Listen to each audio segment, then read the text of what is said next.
Welcome to Con Mind. So today we are going to attempt the second part of second paper of Elementary Mathematics 2017 CDS paper. The test series booklet is A and the number of questions are 100 per question 1 mark and time allotted is 2 hours. Okay, so we have read all the instructions and in the first part we have completed till question number 50. We have seen variety of questions from number system, arithmetic, algebra, sets and some questions of trigonometry as well. So now today here we will continue from question number 51, right? It says that if theta measured in radians is the angle between the hour hand and the minute hand is the angle between the hour hand and the minute hand of the clock when the time is 4:36. Okay, तब हम क्या करते हैं, हम clock में जो reference होता है वो हमेशा कहाँ से मानते हैं, 12 ओ क्लॉक से. ठीक है, 12 ओ क्लॉक से. नो, जो आपकी जो आवर एंड होती है, जो आपकी आवर एंड होती है वो 12 घंटे में पूरा 360 डिग्री एंगल घूमती है. तो 1 घंटे में कितना घूम जाएगी, 360/12. तो 4 घंटे में कितना घूमेगी, 120 डिग्री. ठीक है, तो जो आवर एंड थी वो 120 डिग्री घूम गई. अच्छा, अब आवर एंड चूंकि 36 मिनट हो रहा है तो ऑब्वियसली चार तो हो गया, लेकिन अब 36 मिनट और है. अब हमको पता है कि भाई 60 मिनट में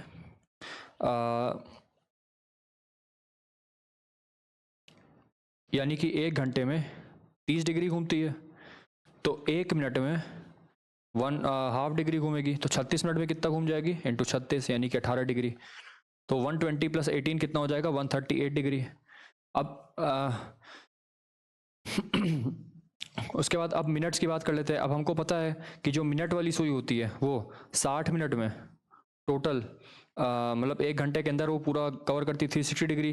तो 36 मिनट में कितना कर लेगी, 360 / 60 × 36. ठीक है, तो यहाँ से 10, यहाँ से 6, 2,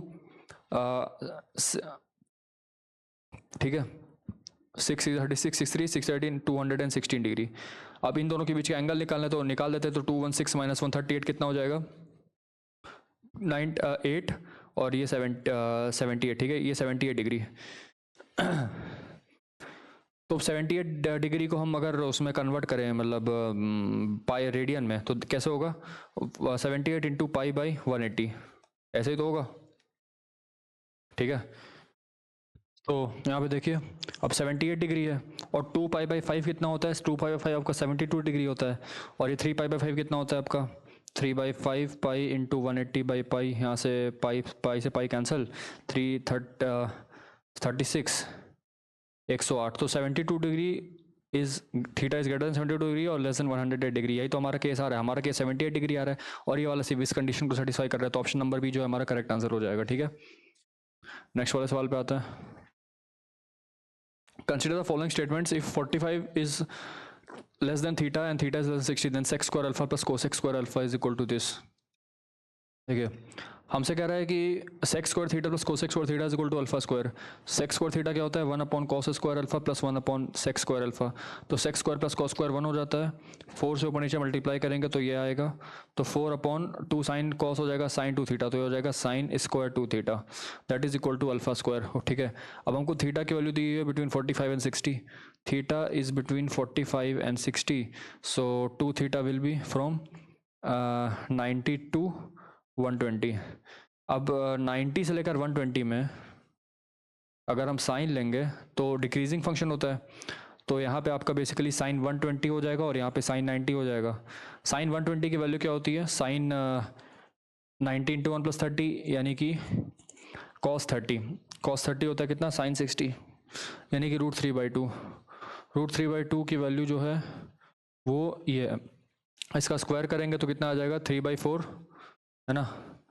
ये 3/4 हो जाएगा और ये 1 हो जाएगा. साइन स्क्वायर इसका स्क्वायर लेंगे तो कितना हो जाएगा, सॉरी से हाँ ये आपका साइन स्क्वायर ही हो गया ना बेसिकली. √3/2 तो हो गया 3/4. अब इसका इन्वर्स लेंगे तो ये आपका हो जाएगा 1 और ये आपका हो जाएगा 4/3. फिर 4 से मल्टीप्लाई करेंगे तो ये हो जाएगा 4/sin square 2 theta is between 16 and 3. तो जो हमारा ये अल्फा स्क्वायर आया है, that alpha square is basically 4/sin square 2 theta and therefore this alpha square lies between 4 and 16/3. 4 and 16/3. तो जब इसका अंडर रूट लेंगे तो alpha is between 2 and 4/√3. So हमसे कह रहा है कि then this is equal to alpha square for some real number alpha which is greater than 1. तो ये स्टेटमेंट बिल्कुल सही है कि that for alpha greater than 1 that is alpha is basically greater than 2. तो obviously it will be greater than 1. तो हमारा statement number 1 सही है. ठीक है, नेक्स्ट वाले पे आता है.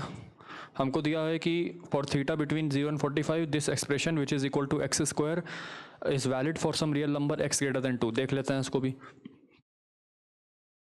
ये ऐसे एक्सप्रेशन को सॉल्व करने के लिए हम कॉस थीटा को 1 minus ten square theta by 2 upon 1 plus ten square theta by 2 से सब्सटीट्यूट करते हैं, ठीक है। उससे एक्सप्रेशन बहुत ही सिंपल हो जाएगा। तो यहाँ पे हम देखें तो ये आपका हो जाएगा 1 plus 1 minus ten square upon 1 plus ten square upon 1 minus ten square upon 1 plus ten square. तो कितना हो जाएगा 1 plus ten square plus 1 minus ten square upon 1 plus ten square minus 1 plus ten square, ठीक है। फिर यहाँ से cancel out हो जाएगा, फिर आपके पास हो जाएगा 2/2 tan square that is equal to x square. 2 से 2 कैंसिल, तो एक्स की वैल्यू कितनी आ जाएगी 1/tan थीटा बाई 2, ठीक है, याद रखिएगा। 1 एक्स की वैल्यू आ गई 1/tan थीटा बाई 2। तो यानी कि यहाँ से है tan थीटा बाई 2 की वैल्यू आ जाएगी 1/x। अब हमको दे रखा है कि भाई थीटा की वैल्यू जो है वो बिटवीन 0 एंड 45 है, 0 एंड 45, ठीक है। और फिर उसके बाद थीटा बाई 2 की वैल्यू कितनी हो जाएगी यहाँ से 0 से लेकर 45/2। तो tan थीटा बाई 2 की वैल्यू कितनी हो जाएगी 0 से लेकर tan 45/2। अब मुझे बस tan 45/2 की वैल्यू निकालनी है, फिर मेरा आंसर आ जाएगा, ठीक है। तो ये हमको चाहिए यहाँ पे। अब tan 45/2 की वैल्यू कैसे निकालेंगे, वही अब देखिए tan बेसिकली 1/tan 45/2, क्योंकि हमको जो गिवन है ये एक्स स्क्वायर, यहाँ पे हमको पता चला कि 1/tan स्क्वायर थीटा बाई 2 की वैल्यू एक्स स्क्वायर है, या फिर हम कह सकते हैं कि 1/tan थीटा बाई 2 की वैल्यू एक्स है। तो हमको एक्स का रेंज चाहिए, हमको ये प्रूव करना है कि एक्स ग्रेटर देन 2 होगा। तो देखिए tan हमको tan 45/2 की जो वैल्यू है बेसिकली वो निकालनी है, ठीक है। तो tan 45/2 की वैल्यू निकालने के लिए हम क्या करेंगे, इसको लिख सकते हैं sin 45/2 बाई cos 45/2। ऊपर नीचे cos 45/2 से मल्टीप्लाई डिवाइड कर देंगे और 2 से भी। तो 2 sin 45/2 cos 45/2 बन गया आपका sin 45, और नीचे आपका बन जाएगा cos 45 minus 1, sorry cos 45 plus 1। अब मुझे इसका इन्वर्स लेना है, तो इसका इन्वर्स लेंगे तो ये ऊपर जाएगा 1 प्लस cos 45 अपॉन sin 45, ये हो जाएगा। तो बेसिकली हो जाएगा कितना 1 प्लस 1/√2 अपॉन 1/√2, √2 से √2 कैंसिल, तो √2 प्लस 1। यानी कि जो 1/tan स्क्वायर थीटा बाई 2 की जो वैल्यू है ना, जो 1/tan स्क्वायर थीटा बाई 2 की जो वैल्यू है वो लाई करेगी between 1/tan 45/2 and between infinity. No 1/tan 45/2 की वैल्यू कितनी हमने निकाली √2 plus 1। √2 plus 1 is basically less than this expression and basically it is less than infinity, so √2 plus 1 is always greater than 2, है ना। ये जो हमारा x आया है ये कुछ नहीं बल्कि x है। तो this expression x is greater than √2 plus 1 and it is less than infinity, ठीक है। तो हमारा स्टेटमेंट नंबर 2 भी सही है, ठीक है। स्टेटमेंट नंबर 3 पे आते हैं, क्या बोल रहे हैं हमसे। ये तो सिंपल है, ज़्यादा कुछ इसमें प्रूविंग करने की ज़रूरत नहीं है। यहाँ पे आपको tan थीटा को sin theta by cos theta रख देना है, तो ऊपर आ जाएगा cos स्क्वायर थीटा और नीचे आएगा आपका क्या cos theta minus sine theta, ठीक है। और इसमें यहाँ पे आ जाएगा प्लस साइन स्क्वायर थीटा, और यहाँ पे क्या आ जाएगा cos थीटा, ये आपका आ जाएगा sine theta minus cos theta, ठीक है। तो यहाँ पे ऊपर आ जाएगा आपके पास cos square theta minus sine square theta upon cos theta minus sine theta. तो ऊपर क्या बचेगा सिर्फ आपके पास sine theta plus cos theta, ठीक है। Sine theta plus cos theta, ये बचेगा आपके पास पूरा जो एक्सप्रेशन आया हुआ है। तो अब हमको इसका रेंज निकालना है फॉर थीटा बिटवीन 0 एंड 45। तो इसको मैं √2 से मल्टीप्लाई डिवाइड करता हूँ, तो यहाँ पे 1/√2 आएगा, और ये आपका जाएगा √2 sign theta plus √2 cos theta, ठीक है।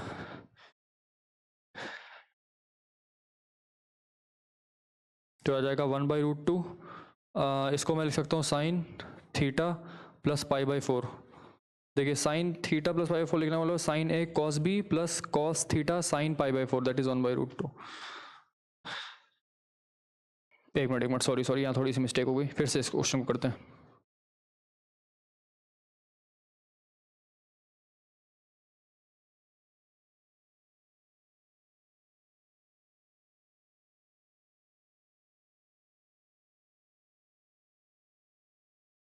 देखिए ये एक्सप्रेशन आया, ये सिंप्लीफाई होके क्या बना sine theta plus cos theta, sine theta plus cos theta, ये सिंप्लीफाई होके ये बना। Now it is saying that this is greater than equal to 2, तो अब हमको उसका रेंज निकालना है। तो क्या करते हैं हम √2 से मल्टीप्लाई डिवाइड करेंगे, 1/√2 sign theta plus 1/√2 cos theta.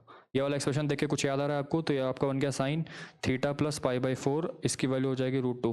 अब साइन थीटा की वैल्यू कुछ भी हो, उसकी मैक्सिमम वैल्यू बिटवीन -1 एंड 1 ही लाई करेगी, और जो फिर √2 मल्टीप्लाइड है तो √2 से √2 के बीच में आएगा, यानी कि ये सिर्फ इसकी जो मैक्सिमम वैल्यू है वो √2 तक जा सकती है, √2 के बाहर नहीं जा सकती। लेकिन इस एक्सप्रेशन में कहा गया कि ये expression greater than equal to 2 है, लेकिन हमको पता है कि भाई वो तो √2 से ही कम है, तो 2 से तो ऑब्वियसली कम होगी, ज़्यादा तो कभी हो नहीं सकती, तो तीसरा स्टेटमेंट गलत है। तो हमारे सिर्फ दो स्टेटमेंट सही है, that is statement number 1 and statement number 2। So the number of true statements are 2. Let AB represent a building of height h meter with A being its top। अब देखिए इस वाले क्वेश्चन को करने के लिए ना हमें चलना पड़ेगा रफ में, थोड़ा सा ये अच्छा क्वेश्चन है। हमसे क्वेश्चन बोला है कि let AB represent a building of height h, ठीक है। हमसे बोला है कि एक बिल्डिंग है AB, या ग्राउंड पे खड़ी है ऐसे, ठीक है, उसकी हाइट है h metre with A being on top, अच्छा A टॉप में, ठीक है, A being on top and B being on bottom. Let A dash B dash represent a tower of height h plus x meters, x greater than 0 with A dash being its top and B dash being its bottom। अच्छा, तो दूसरी building हमारे पास बनी है जो कि इतनी दूर पे खड़ी है, ओके, ये इसका सेम लेवल है। अगर ये डिस्टेंस h है तो ये वाली डिस्टेंस इन लोगों ने x दे रखी है, और इसको बोला है a डैश, इसको बोला है b डैश, ठीक है। हमसे बोल रहा है कि let b dash is equal to d metres, यानी कि इन दोनों के बीच की दूरी d मीटर्स की है। Let the angle of elevation of a dash as seen from a B 45 degree, यानी कि यहाँ से बोल रहा है कि यहाँ से देखने पे जो a डैश का एलिवेशन है ऐसे देखने पे वो 45 डिग्री का है, ठीक है। अब हमसे क्वेश्चन में क्या बोल रहा है, हमसे बोल रहा है consider the following statements, h plus x is greater than d। तो देखिए अगर मैं देखूं tan 45 की जो वैल्यू है वो कितनी है, x/d। सो यहाँ से हमको पता चला है कि जो d की वैल्यू है वो x के बराबर है, या फिर जो x की वैल्यू है d के बराबर है, ठीक है। स्टेटमेंट 1 हमसे क्लियरली बोला है कि h plus x is greater than d।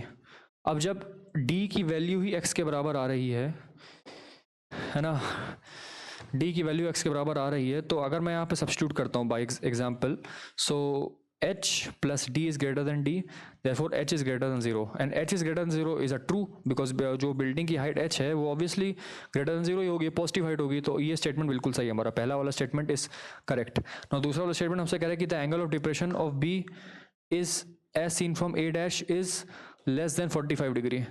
The angle of depression of B as seen from A dash, यानी कि यहाँ से एंगल ऑफ डिप्रेशन देखने पे क्या होगा इसका एंगल ऑफ डिप्रेशन, ठीक है। अगर ये थीटा है तो ये भी थीटा होगा। हमसे कह रहा है कि स्टेटमेंट 2 कि the angle of depression of B as seen from A dash is basically less than 45 degree, ठीक है, लेस देन 45 डिग्री। अब कैसे निकालेंगे, तो tan थीटा की यहाँ से वैल्यू क्या आ जाएगी आपके पास, h plus x/d। So tan theta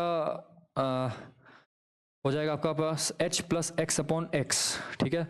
so tan theta is equals to h/x plus 1, ठीक है, ये 1 है ना, ये 1 आ गया इधर, और ये h प्लस एक्स एक पॉजिटिव क्वांटिटी होगी, यानी कि जो tan थीटा है वो ग्रेटर देन 1 है। यहाँ से यहाँ से हमने कंक्लूड कर लिया कि जो tan थीटा है वो 1 से तो बड़ा है, और वो 1 से बड़ा है तो ऑब्वियसली ये एक फैक्ट निकल के आता है कि जो थीटा है, चूंकि tan थीटा की इंक्रीजिंग फंक्शन है, जैसे जैसे थीटा बढ़ता जाएगा वैसे वैसे एंगल भी बढ़ता, जैसे वैसे वैसे tan थीटा भी बढ़ता जाएगा। कहने का मतलब ये है कि अगर यदि थीटा 45 से बढ़ता जाएगा तो tan थीटा की वैल्यू भी बढ़ती जाएगी, that means tan theta will be greater than 1। यहाँ पे हमको दिख भी रहा है कि भैया tan थीटा ग्रेटर देन 1 है, क्वांटिटी से पता चल रहा है, तो obviously theta is greater then 45, ठीक है। यानी कि जो थीटा है मेरा, जो एंगल ऑफ डिप्रेशन है वो बेसिकली क्या है, मोर देन 45 है, ना कि लेस देन 45। तो हमारा स्टेटमेंट नंबर 2 इज रॉन्ग, ठीक है। तो हमारा पहला स्टेटमेंट बिल्कुल सही था कि हमने देख लिया था कि h plus x is always greater than d। दूसरा हमसे कह रहा है कि angle of depression of b is as seen from a dash is less than नहीं, ये मोर देन होगा, ठीक है। तो हमारा स्टेटमेंट नंबर 2 गलत है। Statement 1 is true but statement 2 is false, ठीक है। नेक्स्ट वाले सवाल पे आता है। A man standing at a point x on the bank xy of a river that cannot be crossed। अच्छा, हमसे कह रहा है कि एक रिवर है ऐसे, है ना, एक ऐसे रिवर है और बंदा पॉइंट एक्स पे खड़ा है. So the bank X Y of a river that cannot be crossed observes a tower to be an to be north alpha degree east. कहने का मतलब है on the opposite parallel bank, यानी कि opposite, यहाँ पे आदमी खड़ा है उसके ऑपोजिट पैरेलल बैंक, यानी कि इस वाले बैंक पे एक टावर है. सपोज यहाँ पे एक टावर है ना.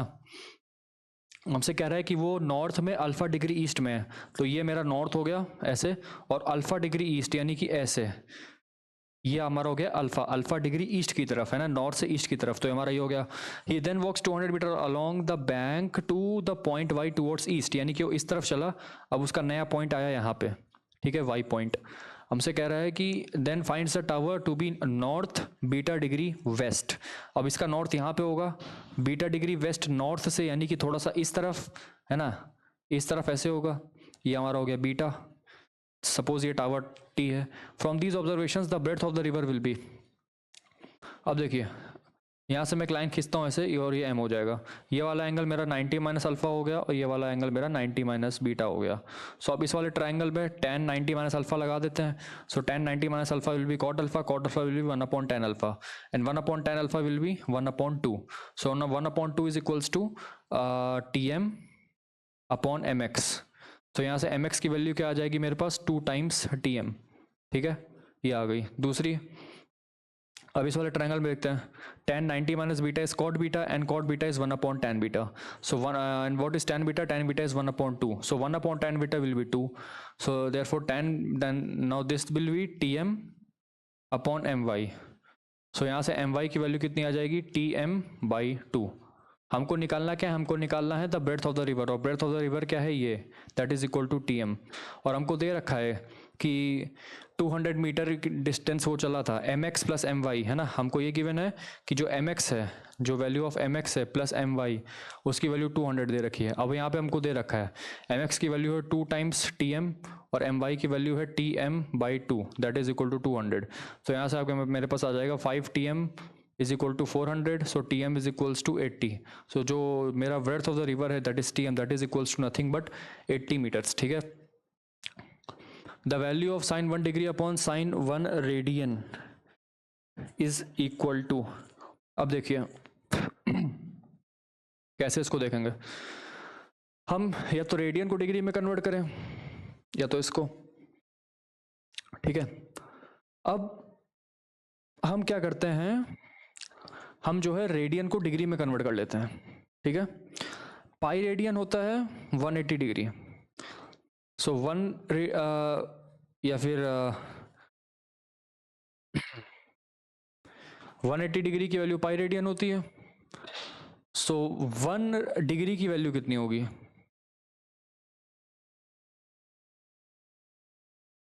तो फिर सपोज 1 रेडियन की ऐसे भी निकाल सकते हैं. पाई रेडियन की वैल्यू 180 डिग्री है, तो 1 रेडियन की वैल्यू कितनी हो जाएगी, 180/पाई, 180/पाई डिग्रीज. अब देखना है कि 180/पाई की वैल्यू कितनी आती है.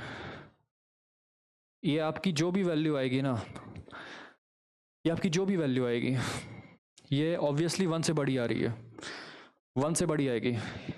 सपोज ये है A डिग्री, तो इसको मैं रिप्लेस कर सकता हूँ sin 1 degree upon sin A degree.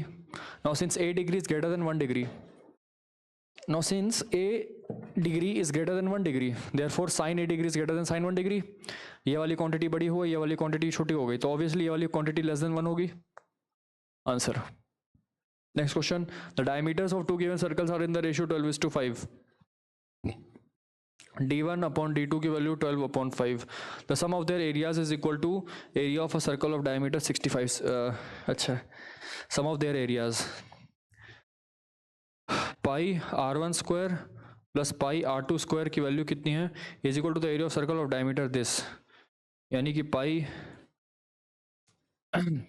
D²/4, 65 square by 4. पाई से पाई कैंसिल आउट हो जाएगा. R1 square plus R2 square की वैल्यू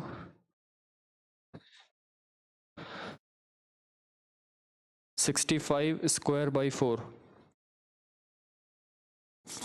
ठीक है.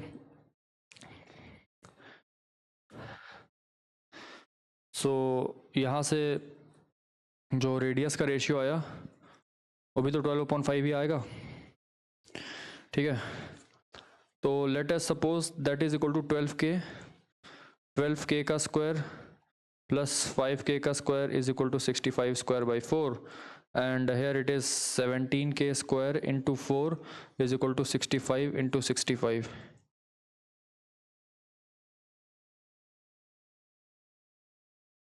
ठीक है,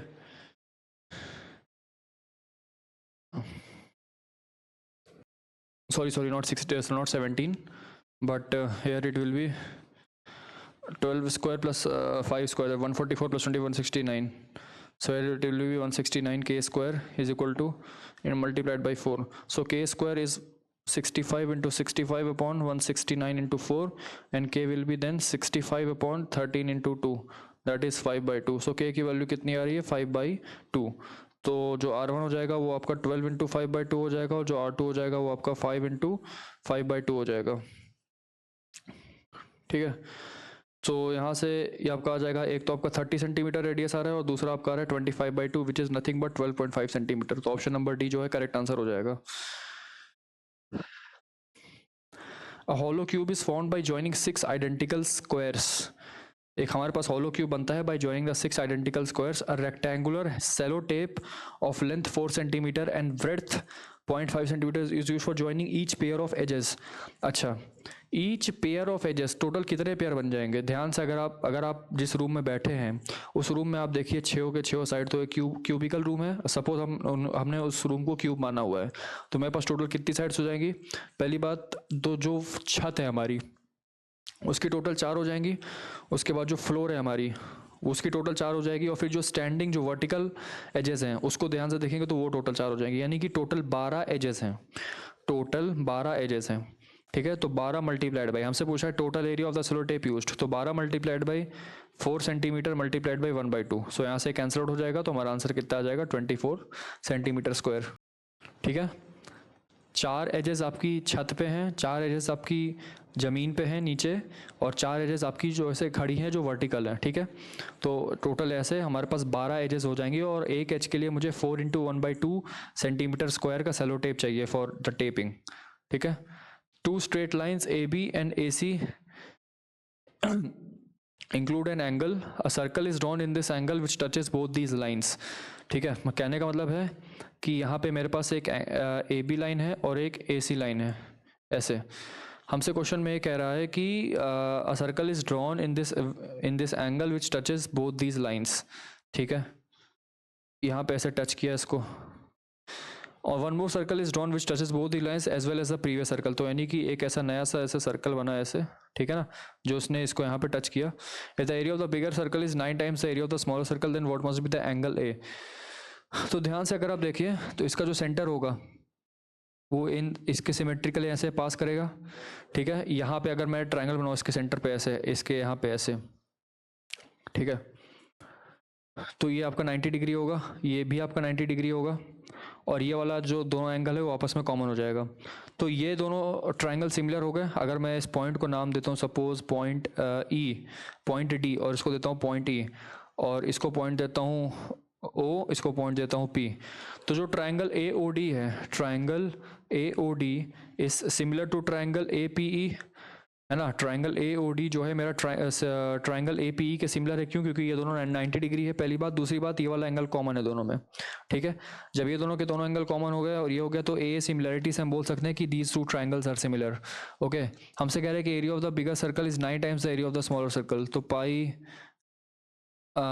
P E square,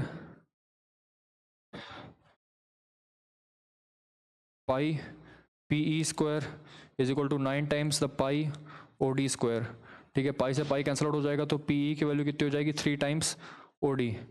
P E की वैल्यू कितनी हो जाएगी? 3 टाइम्स ओ डी. ठीक है, then what must be the angle A?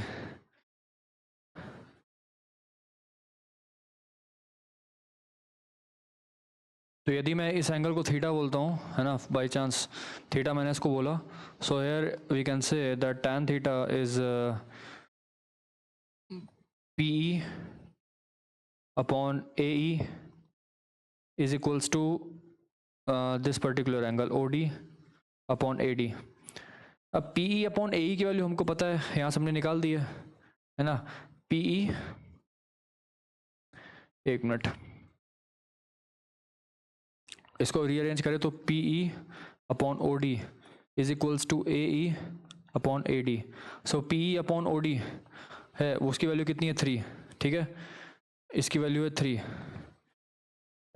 And here it will be also A E upon O D. ठीक है,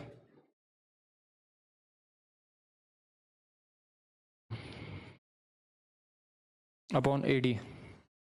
ए ई अपॉन ए डी की जो वैल्यू है 3:1 आ रही है. अब हमको tan थीटा पूछा हुआ है, तो tan थीटा कैसे निकालेंगे?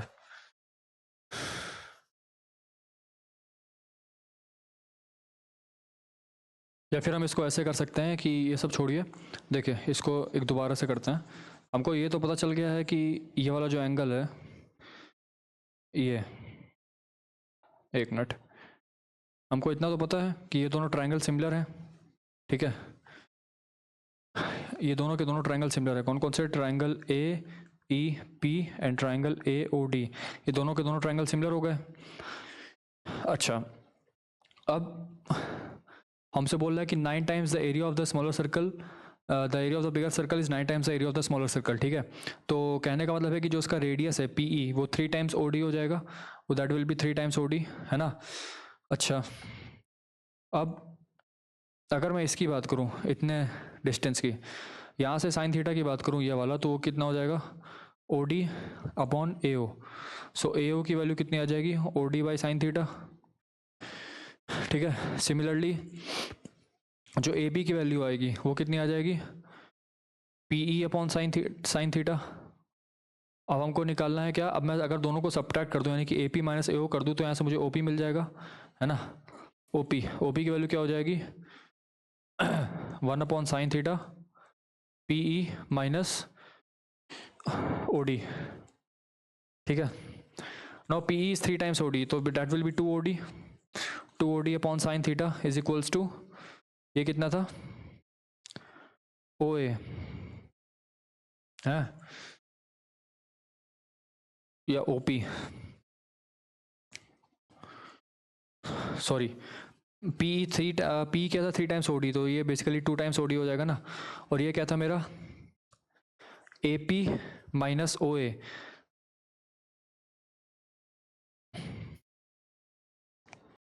That is equal to OP. Now OP is the sum of the, OP is nothing but the difference of these two radii, है ना. OP is nothing but, sorry, it is the sum of these two radii. Okay, so suppose अगर इसका radius a है तो इसका radius 3a है, तो OP की वैल्यू क्या हो जाएगी? 4a. और OD की वैल्यू कितनी हो जाएगी? a upon sine theta. A से ए कैंसिल हो जाएगा, तो साइन थीटा की वैल्यू कितनी आ जाएगी? 1/2. तो थीटा की वैल्यू कितनी आ जाएगी? 30 डिग्री. नो, अब थीटा की वैल्यू यहाँ से 30 डिग्री आ गई, तो ये वाला एंगल भी 30 डिग्री तो होगा, क्योंकि दोनों के दोनों सिमेट्रिक हैं. तो टोटल जो हमारा एंगल ए होगा वो कितना हो जाएगा? 60 डिग्री. ठीक है, नेक्स्ट वाले सवाल पे आता है. हमसे क्या बोला है? An isosceles triangle is drawn outside on one of the sides of the square as a base in such a way that the perimeter of the square is complete, that the perimeter of the complete figure 7/6 times the perimeter. अब देखिए, हमारे पास एक square था, हमने इस square में एक ऊपर वाली साइड खाली छोड़ दी, और यहाँ पे एक इक्विलेटरल ट्रायंगल टाइप का ऐसे बना दिया. ठीक है, ऐसे ऐसे. यहाँ पे इस वाले इसको कंसिडर मत करिएगा, ये डॉटेड लाइन है, ये कंसिडर नहीं करना है. ठीक है, हमसे कह रहा है perimeter of the complete figure is 7/6 times the perimeter of the original square. अच्छा, नाउ सपोज इसका साइड एस था, तो इसका पेरीमीटर हो जाएगा 4s. अब इसका पेरीमीटर कितना हो जाएगा? एंड अभी आइसोसेलेस ट्रायंगल बना है, तो isosceles triangle in such a way that the is drawn outside on one of the sides of a square as base in such a way that the perimeter of the complete figure is this. Suppose इसकी side A है. ठीक है, तो यहाँ से मैं बोल सकता हूँ क्या, कि जो मेरा 3s है, 3s plus 2a is 7/6 times the perimeter of the original square, that is 4s. ठीक है, तो ये कितना आ जाएगा? 2a is equal to 28/6s minus 18s, that is equal to 10s/6. 10s/6 is equal to 2a, so 5s/6 equal to a. 5s/6 is equal to a. हमसे कह रहा है कि ratio of the area of the triangle to the area of the original square. Area of the triangle कितना हो जाएगा? Original square का area तो बाई एस स्क्वायर हो जाएगा।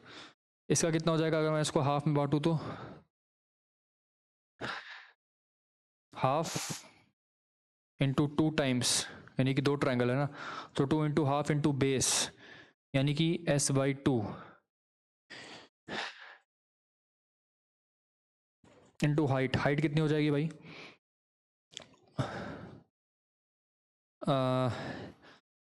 ए स्क्वायर माइनस हाइट, तो हाइट कितनी हो जाएगी? Under root A square minus S square by 4। ठीक है, अब यहाँ से अगर मैं एस की वैल्यू को 5/6 ए यहाँ पे सब्स्टिट्यूट करूँगा तो 25/a।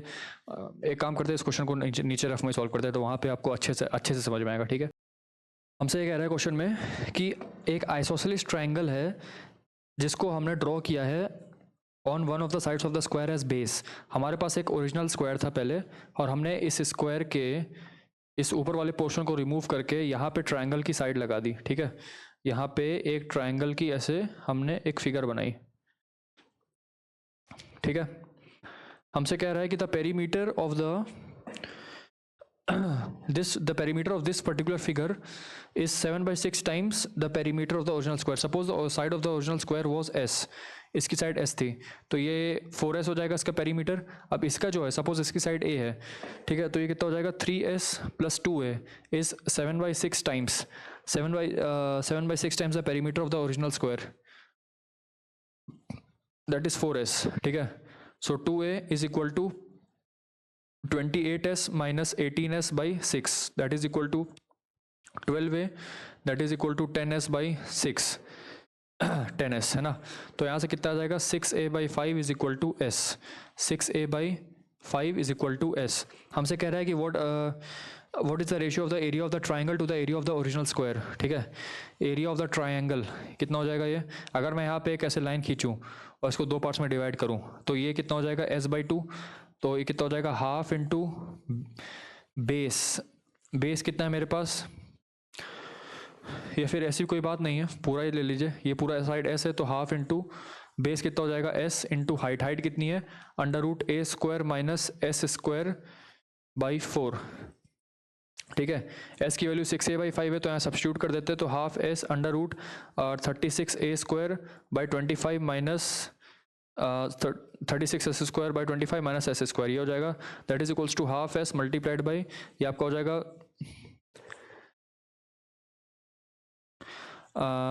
कितना?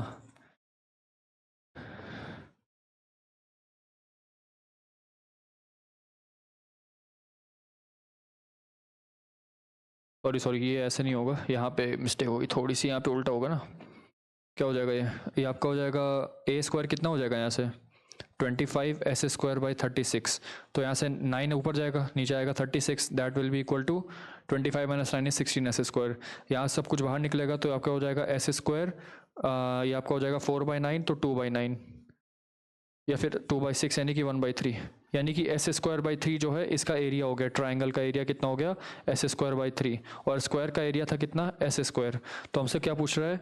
रेशियो बता दो इसका, area of the triangle to the area of the square. Area of the triangle का क्या है? एस स्क्वायर बाई 3, और स्क्वायर का था एस स्क्वायर, तो ये दोनों कैंसिल आउट हो जाएंगे, तो 1/3 जो है मेरा आंसर आ जाएगा। ठीक है, ऑप्शन नंबर डी। नेक्स्ट वाले सवाल पे आता है, सीधे सीधे स्केलियन ट्राइंगल का फॉर्मूला लगेगा यहाँ पे, सिरॉन्स फॉर्मूला। एस कितना हो जाएगा यहाँ से? कितना हो गया ये? 51 8 508/2, that is equal to 54। So under root S into S minus A into S minus B, 54 minus 37 17 into S minus C, that is equal to 34। इसको सॉल्व करते हैं तो कितना आ जाएगा? ये कितना आपके पास आ गया? 18 multiplied by 3 multiplied by 3 multiplied by 17 into 17, ये दोनों एक साथ आ गए, फिर यहाँ पे 2 आएगा, और यहाँ पे 9 यहाँ पे, और 2 एक साथ में, सबको बाहर निकाल लेंगे तो कितना हो जाएगा? इसका 3 हो जाएगा, इसका भी 3 हो जाएगा, इसका 17 हो जाएगा, इसका 2 हो जाएगा, इसको मल्टीप्लाई कर देंगे, आंसर आ जाएगा 9 इंटू 18, 18 इंटू 7 कितना हो जाएगा? यूनिट डिजिट में 6 आ रहा है, तो ऑप्शन नंबर सी जो है मेरा करेक्ट आंसर हो जाएगा। नेक्स्ट सवाल पे आते हैं, segment Q R of length R is a tangent at Q to a circle of radius R. पहली बात इसको समझने की कोशिश करिए, सेगमेंट क्या होता है? किसी भी टेंजेंट का सेगमेंट, सपोज ये सर्कल है, ठीक है, segment Q R of length R is a tangent at Q और यहाँ पे ये है आर, ठीक है, इसकी लेंथ मेरे को आर दे रखी है और ये टेंजेंट है, ठीक है, सर्कल ऑफ रेडियस आर, यहाँ पे भी आर है, at P, center is at P, what is the area of the part of the triangle PQR, what is the area of the part of the triangle PQR which is outside the circular area, यानी कि हमसे इस वाले का पूछ रहा है कि कितना होगा, ठीक है, इसका एरिया बताओ कितना होगा। अब ये दोनों इक्वल है तो अब जाहिर सी बात है ये वाला एंगल और ये वाला एंगल इक्वल होगा, ये एंगल 90 है तो ये वाला एंगल 45 और 45 होगा, बस काम हो गया हमारा। हमसे क्या बोल रहा है कि what is the area of the part of the triangle P Q are which is outside the circular, यानी कि हमसे इस वाले एरिया को पूछ रहा है, तो टोटल एरिया कितना हो जाएगा, हाफ आर स्क्वायर। अब इस पूरे ट्राइंगल के एरिया में से इस वाले पोर्शन को माइनस कर देंगे तो कितना हो जाएगा, हाफ आर स्क्वायर थीटा, तो आर स्क्वायर थीटा हो जाएगा, थीटा कितना है 45, 45 को क्या लिख सकते हैं 45 यानी कि पाई बाई 4, तो बस इसको कर देना R square by 2 1 minus pi by 4, ठीक है, that will be equal to nothing but R square by 2 minus R square pi by 8, that is option number B, ठीक है। नेक्स्ट वाले सवाल पे आते हैं, in a triangle A B C A D is perpendicular to B C if angle B A C is equal to 90,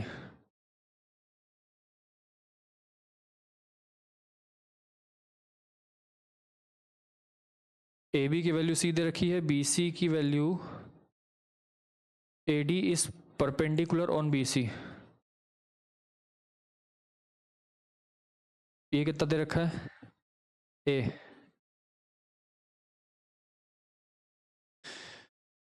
ठीक है, और ए सी की वैल्यू हमको दे रखी है पी, ए डी की वैल्यू दे रखी है P, then which of the following is correct, कुछ नहीं करना है, एरिया इक्वेट कर देना है।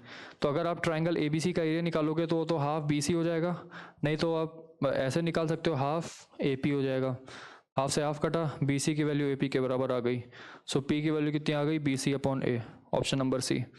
कितना आसान सवाल था, आसानी से हो गया, कुछ नहीं करना है, बस इस ट्राइंगल में आपको दो एरिया दिख रहे हैं, दोनों के दोनों एरिया बराबर ही हैं क्योंकि ट्राइंगल एक ही है, तो एक तो हो जाएगा हाफ बी सी और दूसरा हो जाएगा half into A into P, ठीक है। नेक्स्ट वाले सवाल पे आते हैं, if A B and C D are parallel chords of a circle, A B and C D are parallel chords of a circle of 3 centimetre apart, A B is equal to 4 and C D is equal to 10, ये मेरा A B है, ये मेरा C D है, ठीक है, और ये इसकी वैल्यू यहाँ पे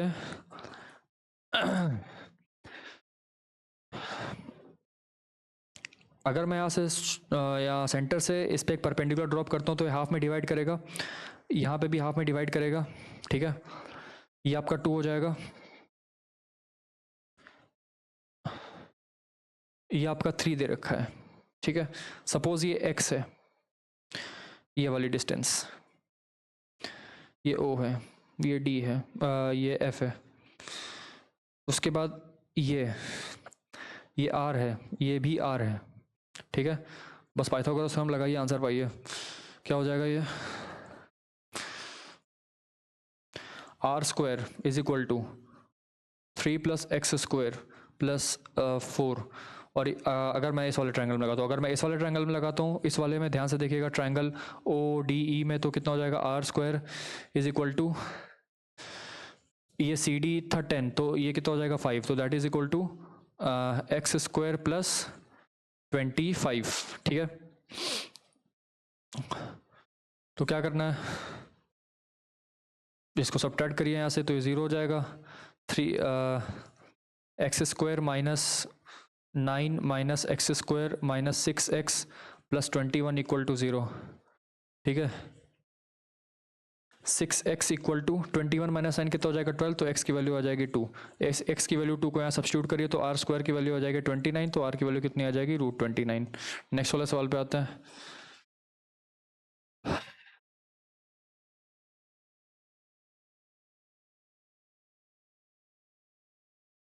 क्वेश्चन में बोल रहा है कि diagonals of a cyclic quadrilateral, cyclic quadrilateral क्या होगा, एक सर्कल है, वहाँ पे कोई ऐसा क्वाड्रिलेटरल है, ठीक है, ऐसा क्वाड्रिलेटरल है, A B CD intersect at P.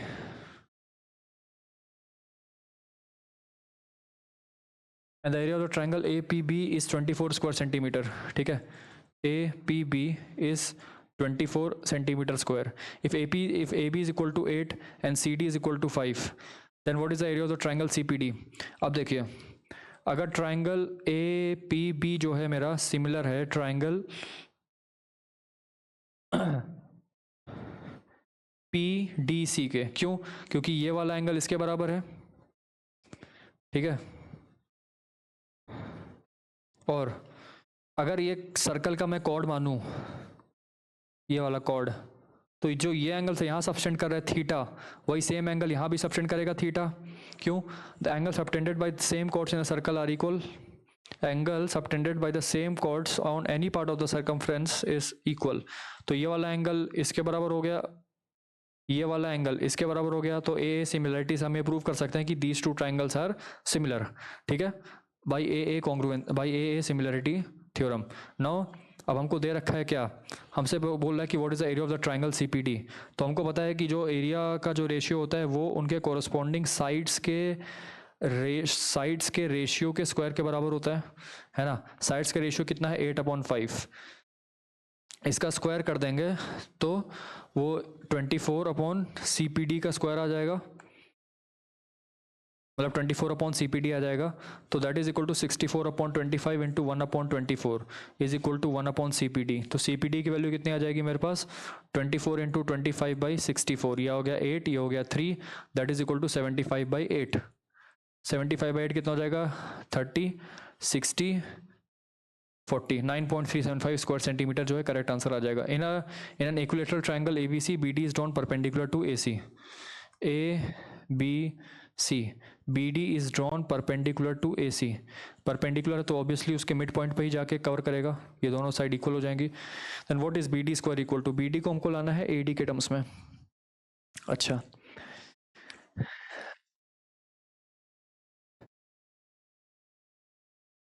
अगर मैं AB की साइड को A मान लूँ तो ये A/2 हो जाएगा, है ना। और ये BD कितना हो जाएगा, BD हो जाएगा आपका A² माइनस A²/4 का अंडर रूट, तो अंडर रूट 3A²/4 यानी कि √3A/2, √3A/2, ये आपका हो जाएगा क्या, BD की वैल्यू कितनी आ जाएगी, √3A/2। तो BD स्क्वायर की वैल्यू कितनी आ जाएगी, 3/4A², ठीक है। BD स्क्वायर की वैल्यू, अब मैं 3 को बाहर रखता हूँ और 4 को यहाँ अंदर ले जाऊँ तो बनेगा A/2 का whole square. So BD square is equal to 3 times, अब A/2 को मैं लिख सकता हूँ AD, तो that is equal to 3 into AD का square. So BD square is 3 times AD square, ठीक है, ऑप्शन नंबर C। नेक्स्ट सवाल पे आता है, the distance between the centres of the two circles having radii, what is the length of the direct common tangent. Direct common tangent, अब देखिए एक radio ये है, एक रेडिया ये है, डायरेक्ट कॉमन टेंजेंट होता है ये वाली टेंजेंट जो ऐसे जा रही है, ठीक है। बहुत ही सिंपल है, कोई ज़्यादा वो नहीं है। यहाँ पे हमने एक ऐसे बनाया और एक यहाँ पे हमने ऐसे बनाया, ठीक है। एक यहाँ पे हमने लाइन ऐसे खींच दी, ये ठीक है। इसका रेडिया है 4 है, तो ये 4 हो जाएगा, तो ये बचा कितना हो जाएगा 5, और ये हमको दे रखा है इन दोनों के बीच में 13। तो length of the direct common tangent कितना हो जाएगा, ये हमको पता है परपेंडिकुलर होता है, तो ये कितना हो जाएगा 12, है ना। 13 स्क्वायर माइनस 5 स्क्वायर पाइथागोरस से हम लगाना है, तो यहाँ से हमको length of the direct common tangent क्या मिल जाएगा, 13 square minus 5 square which is 12, तो ऑप्शन नंबर A, ठीक है। If PL, QM and RN are the altitudes of triangle PQR, then Q is the orthocenter of the triangle.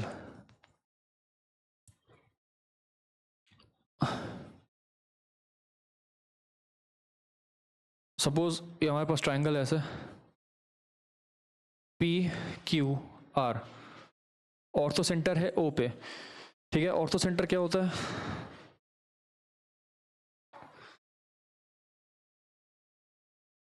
ये altitude यहाँ गया, ये यहाँ पे आया और ये ऐसे कुछ जाएगा, तो यहाँ पे ऑर्थोसेंटर मिल गया O, ठीक है। PL, QM, RN, then Q is the orthocenter of the triangle. अब हमसे बोल रहा है कि Q जो है ऑर्थो सेंटर ऑफ द ट्रैंकिस का ऑर्थो सेंटर हो सकता है। OPQ की बात करें तो OPQ का तो नहीं हो सकता, OQR का भी नहीं हो सकता क्योंकि ऑलरेडी वर्टेक्स पे है और ये राइट एंगल ट्रायंगल तो है नहीं। तीसरी बात, PLR की बात करें तो PLR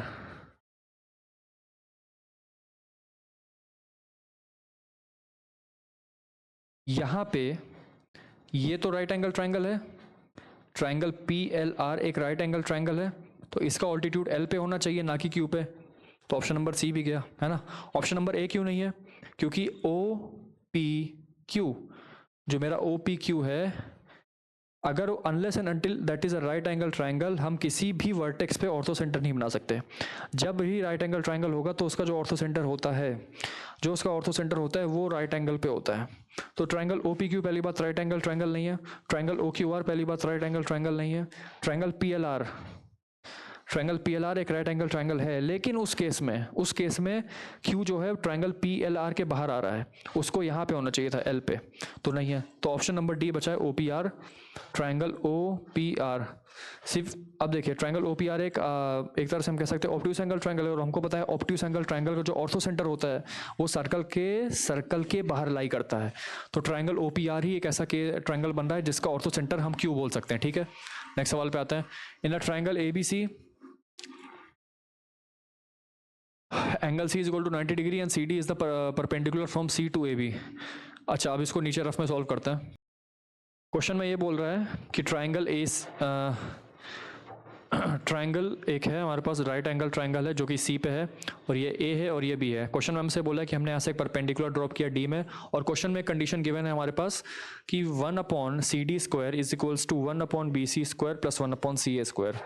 ऑप्शन में हमें 4-5 ऑप्शन दे रखे, तो उनमें से हमें बताना है कि कौन सा ऑप्शन सही है। अगर मैं इसको मैनिपुलेट करके लिखूं 1/CD square is equals to, इसको ऐड करते हैं तो CA square plus BC square आएगा, ऊपर नीचे में आएगा BC square multiplied by CA square, ठीक है। तो CA square plus BC square क्या हो जाएगा मेरा AB स्क्वायर, अपॉन में नीचे क्या हो जाएगा BC square multiplied by CA square, that is equal to 1/CD square. तो CD स्क्वायर की वैल्यू कितनी आ जाएगी, या फिर CD इंटू AB का whole square is equal to BC into CA का होल स्क्वायर। तो यहाँ से मेरे पास क्या आ जाएगा AB into CD is equal to BC into CA, है ना। AB into CD is equals to BC into CA, जो मेरा करेक्ट आंसर आ जाएगा ऑप्शन नंबर D जो है ना, AB into CD is equals to BC into CA। If a point O is in the interior of a rectangle ABCD is joined with each of the vertices ABCD, then OB square plus OD square will be। देखिए अगर point O interior of the rectangle में, तो मैं उसको centre पे मान लेता हूँ, काम खत्म। तो ABCD, यहाँ से मैं इसको ज्वाइन करूँ ऐसे, यहाँ से इसको ऐसे, यहाँ से इसको ऐसे, और यहाँ से इसको ऐसे।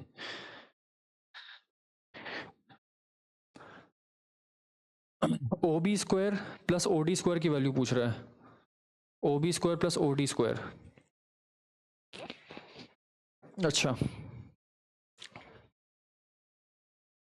तो मैं OB प्लस OD स्क्वायर की वैल्यू निकालूं तो कितना हो जाएगा, OB square plus OD square plus 2 times OB OD, और OC प्लस OA का निकालूं, OC प्लस OA का होल स्क्वायर निकालूं तो क्या हो जाएगा, OA square plus OC square plus 2 times OA OD। दोनों को सब्ट्रैक्ट करूंगा तो क्या हो जाएगा, अब OB प्लस OD का होल स्क्वायर, यानी कि ये और ये, इसका इन दोनों का सम इज इक्वल टू इन दोनों का सम, तो ये दोनों को यहाँ से माइनस करूंगा, ये कैंसिल आउट हो जाएगा, और यहाँ पे आ जाएगा मेरे पास OB square plus OD square minus OA square minus OC square is equal. अब ये देखिए, इसको और इन दोनों को जब सब्ट्रैक्ट करूंगा तो दोनों को कैंसिल आउट हो जाएंगे, है ना, क्योंकि OB इंटू OD का प्रोडक्ट, जो भी प्रोडक्ट आएगा वो इसके बराबर ही तो होगा। वाई, ऐसा क्यों मैं बोल रहा हूँ, क्योंकि ये दोनों की दोनों तो सेम ही क्वांटिटी है ना, दोनों की दोनों सेम ही क्वांटिटी है, क्योंकि इन दोनों की लेंथ सेम है। OB plus OD is equal to OA plus OC, तो ये दोनों के दोनों कैंसिल आउट हो जाएंगे यहाँ से, तो that is equal to 0। So OB square plus OD square, जो कि हमसे क्वेश्चन पूछा हुआ है, वो किसके बराबर हो जाएगा, OA square plus OC square के बराबर हो जाएगा, ठीक है। नेक्स्ट सवाल पे आता है। A cylinder of height 2x is circumscribed by a sphere of radius 2x such that circular ends of the cylinder are two small circles. देखिए, cylinder of height 2x is circumscribed by a sphere of radius 2x. कहने का मतलब है कि एक sphere है ऐसे, यहाँ पे हमने एक सिलेंडर रखा हुआ है ऐसे, ठीक है, ऐसे, ये सेंटर है. अब ये जो डिस्टेंस है, ये जो स्फीयर का रेडियस है वो 2x है, यहाँ से जो सिलेंडर की हाइट है वो x है, ठीक है. What is the ratio of the curved surface area of the cylinder to the surface area of the sphere? Suppose ये radius r है, which is area of the radius of the cylinder. हमसे पूछा ratio of the curved surface area of the cylinder. Curved surface area क्या होता है? 2 pi r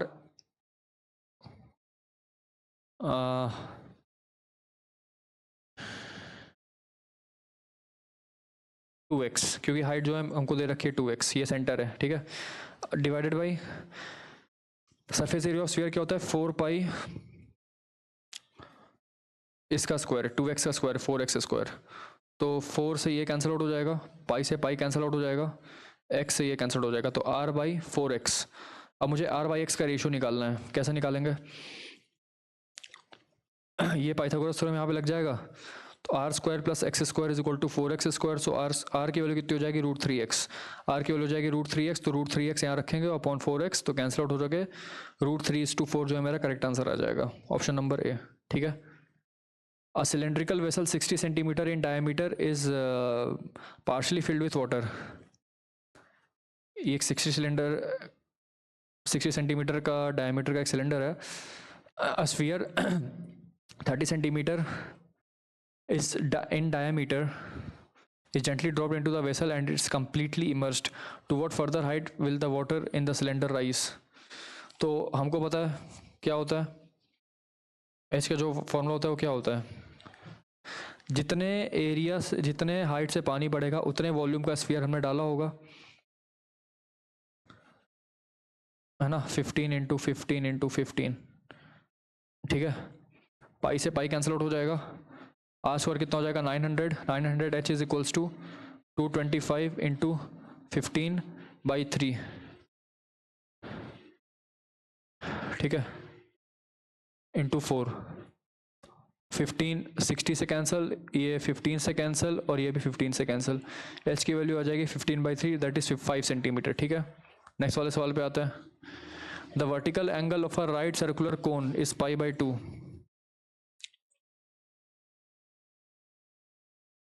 ये vertical angle π/2 है and the slant height is √2r. What is the volume of the cone?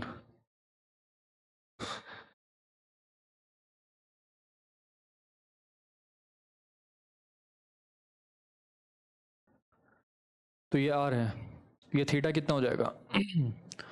Sign cos theta r by √2r, 1/√2.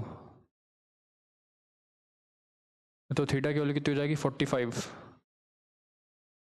ये 45 हो गई, तो height कितनी हो जाएगी? Sine 45 is equals to height upon √2r. So h is equal to r. h की वैल्यू r आ गई, r की वैल्यू तो r है ही, तो हमको वॉल्यूम मिल जाएगा कितना? 1/3 pi r square h, r cube π/3, that is option number C, ठीक है. नेक्स्ट वाले सवाल पे आते हैं. 73. The radii of the frustum of a right circular cone are in the ratio 2:1. What is the ratio of the volume of the frustum of the cone to the whole cone? यानी कि frustum मतलब होता है ये ऐसे,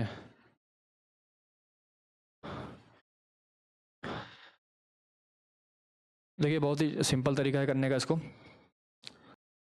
हमसे question में बोल रहा है कि radii of the frustum of a right circular cone are in the ratio 2:1.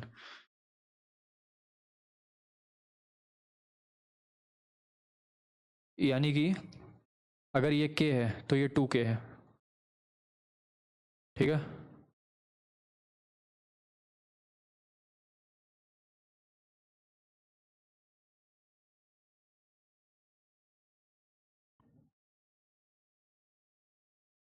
ये के है तो ये भी के हो जाएगा, ठीक है।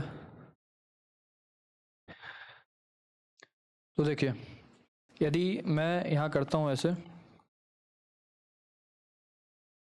तो मैं इसको इस कोण को एक्सपेंड कर देता हूँ ऐसे, है ना, ऐसे जाके ऐसे, ठीक है।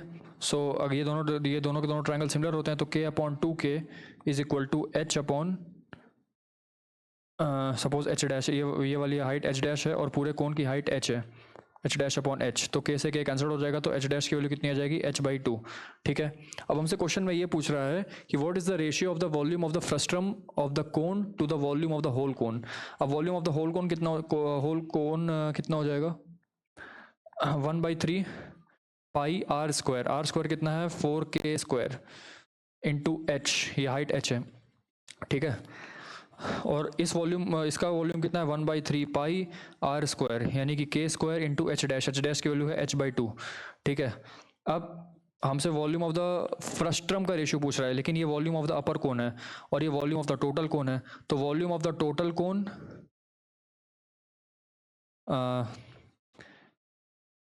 Minus volume of the upper cone that is equals to volume of the frustum upon volume of the total cone. ये हमसे क्वेश्चन में पूछा हुआ है, ये फ्रस्ट्रम का वॉल्यूम है और ये कोन का वॉल्यूम है, ठीक है। तो इसको सॉल्व करते हैं, तो यहाँ से मुझे क्या कॉमन दिख रहा है, पाई k स्क्वायर h/3, ये कॉमन दिख रहा है, तो यहाँ क्या बचेगा 4 माइनस 1/2 अपॉन में पाई k स्क्वायर h/3 और 4, ये कैंसिल आउट हो जाएगा, तो ये कितना आ जाएगा 7/2 into 1/4 that is nothing but 7/8, ठीक है।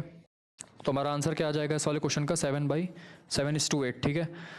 From a solid cylinder whose height is 8 centimetre and of base radius 6 centimetre. एक सॉलिड सिलेंडर है हमारे पास जिसकी हाइट मेरे को 8 दे रखी है और 6 centimetre, conical cavity, a conical cavity of height 8 centimetre and base radius 6 centimetre is found by hollowing out, यानी कि कॉनिकल कैविटी बन गई, ठीक है। What is the inner surface area of the cavity, यहाँ से हमने एक निकाली ऐसे, यहाँ से कॉनिकल कैविटी ऐसे निकल गई। अब हमसे पूछ रहा है कि what is the inner surface area of the cavity, inner surface area of the cavity पूछा है, तो भैया जाहिर सी बात है ये किसका पूछ रहा होगा, मतलब 8 सेंटीमीटर है ना, तो ये पूरा का पूरा ऐसे जाके ऐसे इस पूरे इसकी ये पूछ रहे हैं। तो inner surface area of the cavity निकालने के लिए कैसे करेंगे, कर्व्ड सरफेस एरिया निकालना पड़ेगा कैविटी का, that is equal to nothing but pi R L, and so the radius is the same that is 6 and this height is 8, so this will be 10, okay. यहाँ से जो ये cavity निकली है, ये वाली कॉनिकल कैविटी जो ऐसे निकली है, ये इसका रेडियस 6 है, ये 10 था, तो ये कितना हो जाएगा 8। अब हमसे इनर सरफेस एरिया पूछा है, inner surface area of the cone क्या होता है पाई आर एल, तो that is equal to pi R कितना है 6, एल कितना है 10, तो दैट इज 60 पाई, यही आंसर है हमारा, ठीक है। आसान सवाल था। A tent has been constructed which is in the form of a right circular cylinder surmounted by a right circular cone. हमारे पास एक राइट सर्कुलर सिलेंडर है ऐसे, surmounted bye a right circular cone whose axis coincides with the axis of the cylinder if the radius of the base of the cylinder is 50 है, the height of the cylinder is 10 and the total height is 15, यानी कि इसकी height कितनी है 5। what is the capacity of the tent in cubic meters, बहुत ही simple सवाल है।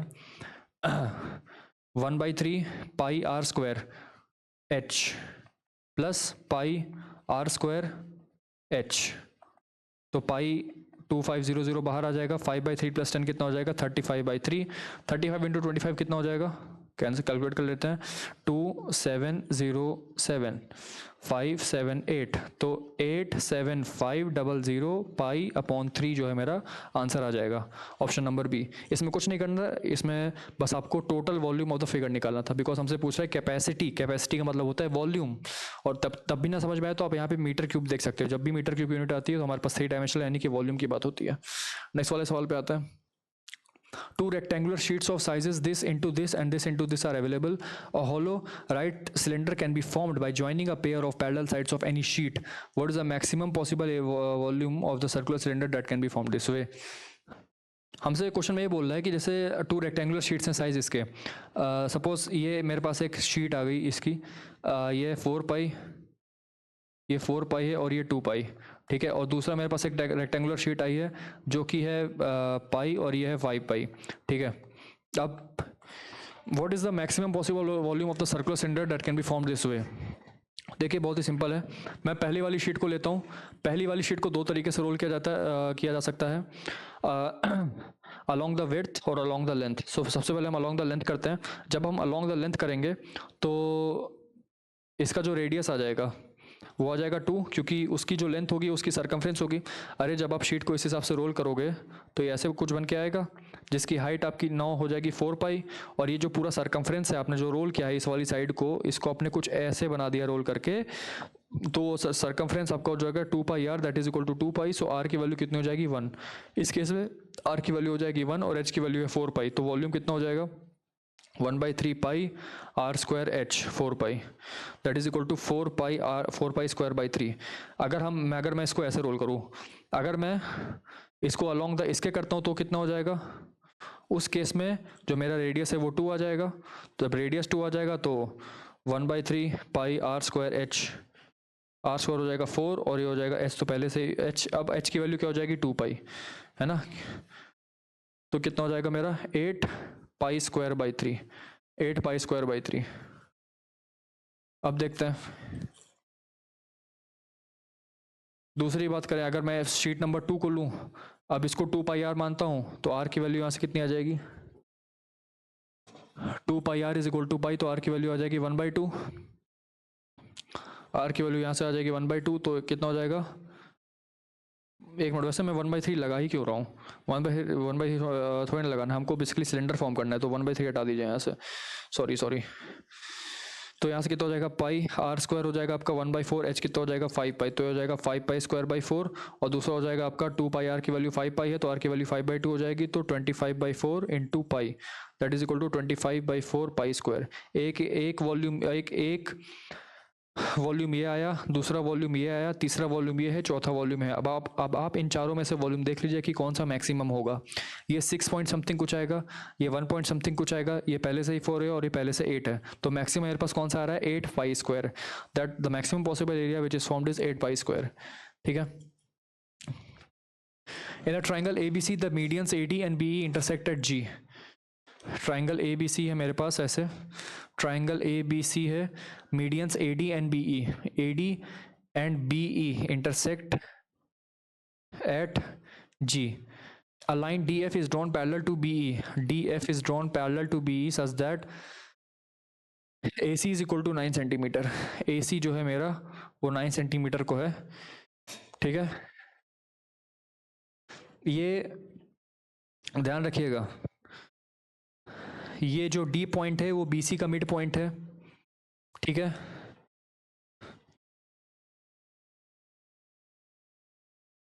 और E जो है वो AC का मिड पॉइंट है, तो AE की वैल्यू कितनी हो जाएगी 4.5 और EC की वैल्यू भी कितनी हो जाएगी 4.5, ठीक है।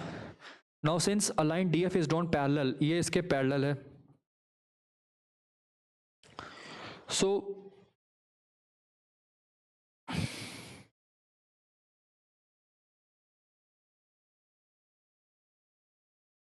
और CE भी 4.5 हो जाएगा। तो मैं बोल सकता हूँ कि बेसिक प्रोपोर्शनैलिटी थ्योरम में जो बोलती है कि जब भी ये दो लाइंस पैरेलल होती है ट्रायंगल में, है ना, तो बेसिक प्रोपोर्शनैलिटी थ्योरम ये कहती है कि जो उसके साइड्स होते हैं CD upon BD is equal to CF upon FE, ठीक है। तो CD अपॉन BD ये दोनों के दोनों इक्वल ही हैं, क्योंकि ये पॉइंट मिड पॉइंट है, तो ये 1 हो जाएगा। CF अपॉन FE, CF तो वैसे हमको CF निकालना है, FE को मैं क्या लिख सकता हूँ EC माइनस FC। EC की वैल्यू कितनी है 4.5, है ना, EC की वैल्यू 4.5 है क्योंकि E भी तो मिड पॉइंट है, तो 1 is equal to CF upon 4.5 minus FC, तो 4.5 is equal to 2 times FC, so FC is equal to nothing but 4.5 by 2, that is equal to 2.25 centimetre, ठीक है। नेक्स्ट वाले सवाल पे आता है, बेसिक प्रोपोर्शनलिटी थ्योरम BPT या टेल्स थ्योरम जिसको हम कहते हैं, उसको याद रखिएगा। In a triangle PQR, X is a point on PR triangle P Q R है, x is a point on PR, okay, and y is a point on QR, such that PR is equal to 10 centimetre,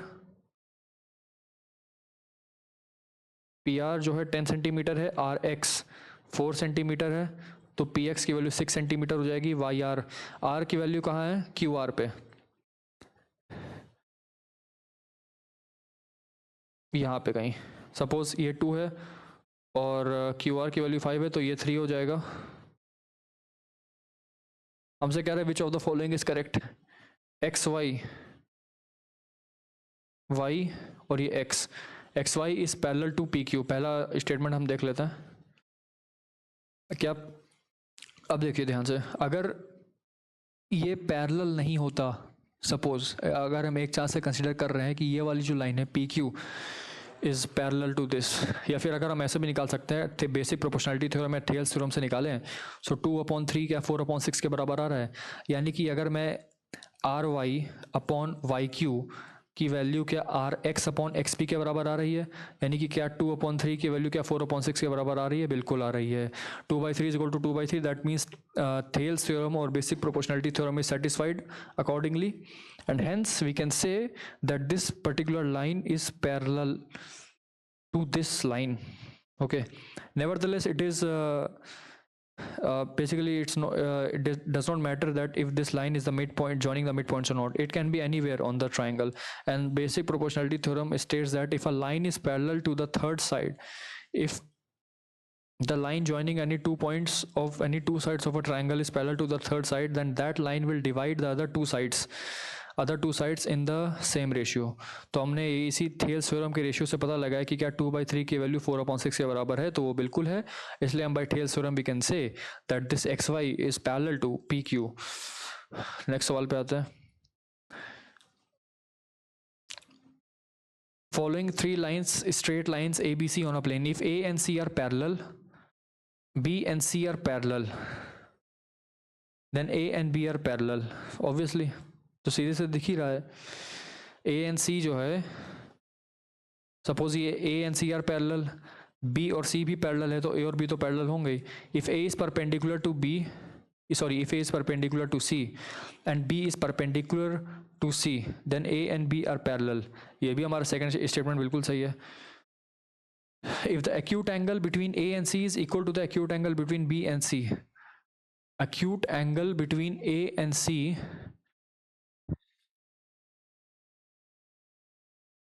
is equal to the acute angle between B and C, ये गलत है। क्यों? क्योंकि देखिए अगर C यहाँ पे है, C एक लाइन है ऐसे, ये वाली लाइन C है और ये वाली लाइन A है, ये थीटा है फॉर एग्जांपल। सिमिलरली ये वाली लाइन ऐसे गई, ये लाइन भी है, ये भी तो थीटा है, लेकिन क्या A और B पैरेलल है? नहीं, A और B पैरेलल नहीं है, ऑब्वियसली नहीं होंगे। तो statement number 1 and 2 are only correct. Next सवाल पे आता है। The diagonals of a rhombus are of length 20 centimetre and 48 centimetre, what is the length of a side of the rhombus. अब देखिए बहुत ही सिंपल सवाल है। ये एक रोम्बस है, ये ऐसे जा रहा है, आधे में काटेगा, ये 24 हो जाएगा, ये 10 हो जाएगा, ये 25 हो जाएगा,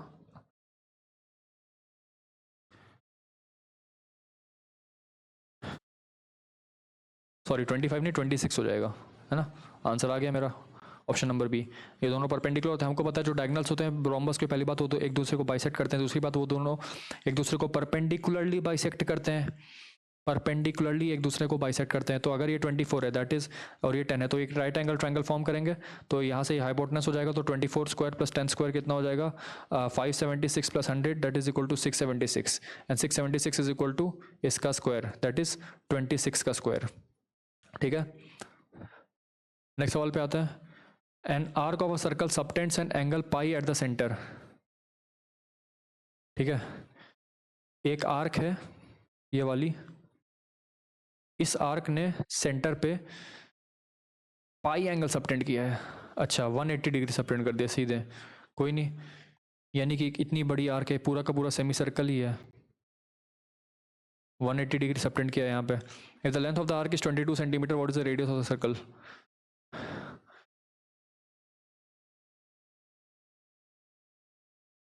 तो पाई आर की वैल्यू है 22, ठीक है। तो यहाँ से 22/7 इंटू आर की वैल्यू 22 हो जाएगी, तो आर की वैल्यू कितनी हो जाएगी 7। हो गया, आंसर आ गया हमारा। नेक्स्ट सवाल पे आते हैं। 1/5 of the area of a triangle ABC is cut off by a line DE parallel to BC। हमारे पास एक ट्राइंगल है, हमारे पास एक ऐसे ट्राइंगल है, ठीक है। ABC 1/5 of the area of triangle ABC is cut off by a line DE drawn parallel to BC।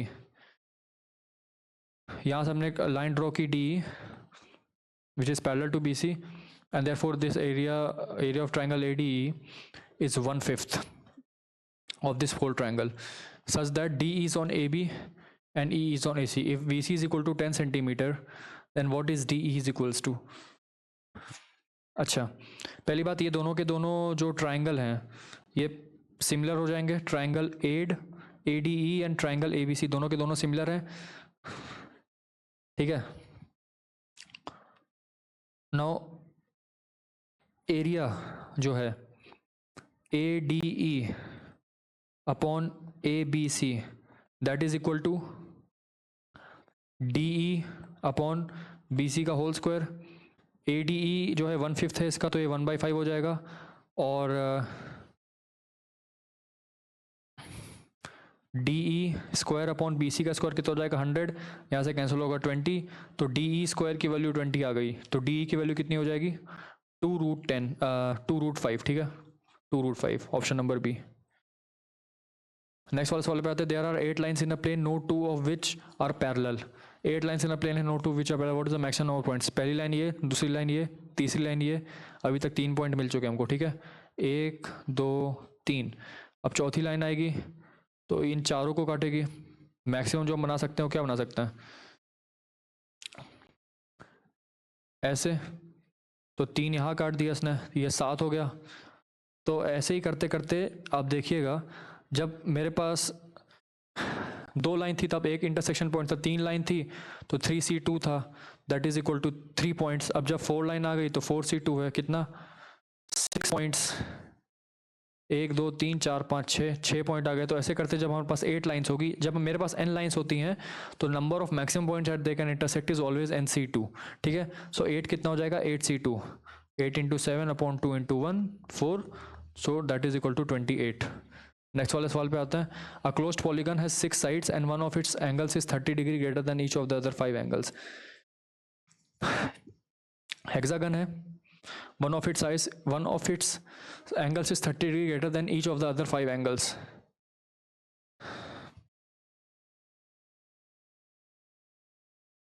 तो ईच इंटीरियर एंगल का फॉर्मूला क्या होता है, या सम ऑफ टोटल इंटीरियर एंगल्स का फॉर्मूला क्या होता है n-2 इंटू 180, ठीक है। तो यहाँ पे मैं n की वैल्यू, n क्या होता है नंबर ऑफ साइड्स, 6 साइड्स हैं तो कितना हो जाएगा 4 इंटू 180 विच इज 720, ठीक है। अब हमको एक एंगल दे रखा है कितना 30 degree greater than each of the other 5 equal 5 angles. Equal 5 angles को मैं x मान लेता हूँ, तो 5x हो जाएगा plus x plus 30। One of its angles is 30 degree greater than each of the other 5 angles, यानी कि प्लस x प्लस 30। एक एंगल ये हो गया, बाकी 5 एंगल ये हो गए, दैट इज इक्वल टू 720, ठीक है। तो ये कितना हो जाएगा 6x की वैल्यू आ जाएगी कितनी 690, x की वैल्यू कितनी आ जाएगी 115 डिग्री, ठीक है। तो हमसे क्या पूछा, what is the value of one of the equal angles. तो x की वैल्यू जो हमने ली थी इक्वल एंगल्स वो 115 डिग्री है, तो आंसर आ गया हमारा। नेक्स्ट वाले सवाल पे आते हैं।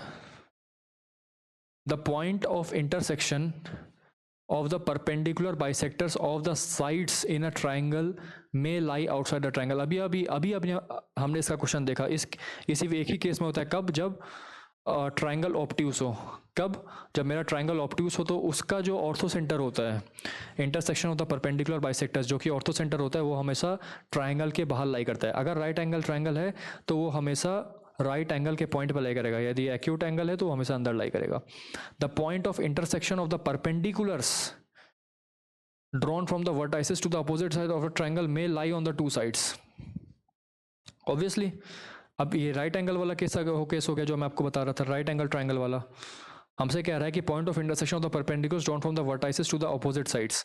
देखिए अगर मैं राइट एंगल ट्रायंगल, हमसे कह रहा है कि intersection of the perpendiculars drawn from the vertices to the opposite sides of a triangle. इस वर्टेक्स से यदि मैं परपेंडिकुलर ड्रॉप करूँ तो यहाँ पे कहीं मिलेगा, और इस वाले वर्टेक्स से यदि मैं परपेंडिकुलर ड्रॉप करूँ तो यहाँ मिलेगा, और ये दोनों के दोनों लाई कर रहे हैं इस वाले पॉइंट पे, और ये वाला जो पॉइंट है वो इस वाले साइड और इस वाले साइड के लिए कॉमन है, यानी कि ये इस वाली साइड पे भी लाई कर रहा है और ये इस वाले साइड पे भी लाई कर रहा है, दोनों साइड के लिए कॉमन है। तो ये सेम चीज़ बोल रहा है कि may lie on the two sides and that is only case in the right angle triangle. तो हमारा ऑप्शन नंबर सी जो है करेक्ट हो जाएगा, both 1 and 2। In a university, there are 1200 students studying 4 different subjects: mathematics, statistics, physics, chemistry. 20% of the total number of students are studying mathematics. 20% यदि इसका निकालोगे तो कितना हो जाएगा? 240। तो जो मैथमेटिक्स जितने बच्चे पढ़ रहे हैं वो 240 हो जाएगा।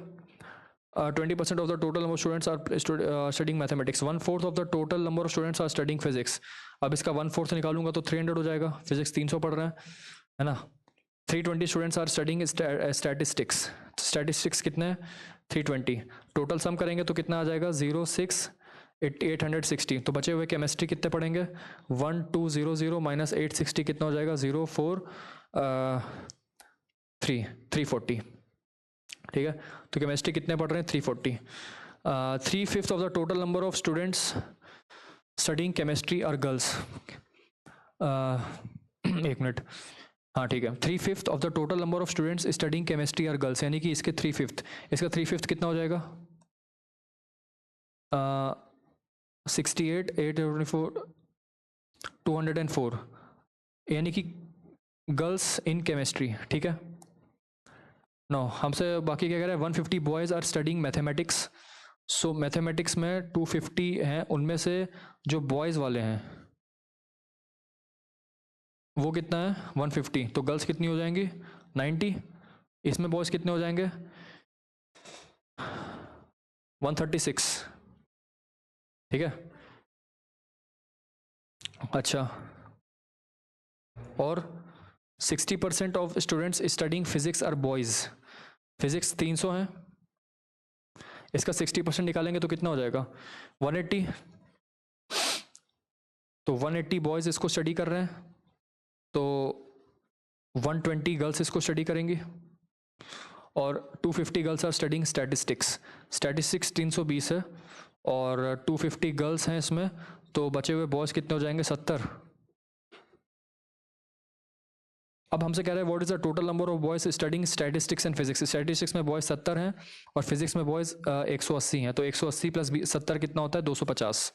ठीक है, तो हमारा जो पहला आंसर आ जाएगा वो कितना आ जाएगा? 250। ठीक है, अब नेक्स्ट वाले सवाल पे आते हैं, क्या क्या बोल रहे हैं हमसे। The number of girls studying statistics is what percentage of the total number of students studying chemistry. अच्छा, total number of girls in statistics, statistics में 250 गर्ल्स हैं और total number of chemistry students 340 हैं। अब इसका परसेंटेज निकालना है तो निकाल देते हैं। अप्रॉक्सीमेटली कितना हो जाएगा? 34 डिवाइडेड बाई 2500। ठीक है, तो इसको सॉल्व करते हैं। 34 टाइम्स कितना आ जाएगा? ये 7 8 2 238, तो ये कितना हो जाएगा? 120। सो 34 इंटू 3, तो 2 102 8 180 7 34 इंटू 5, तो 0 2 170। तो अप्रोक्सीमेटली जो है 73.5% स्टूडेंट्स जो हैं उसका आंसर हो जाएगा।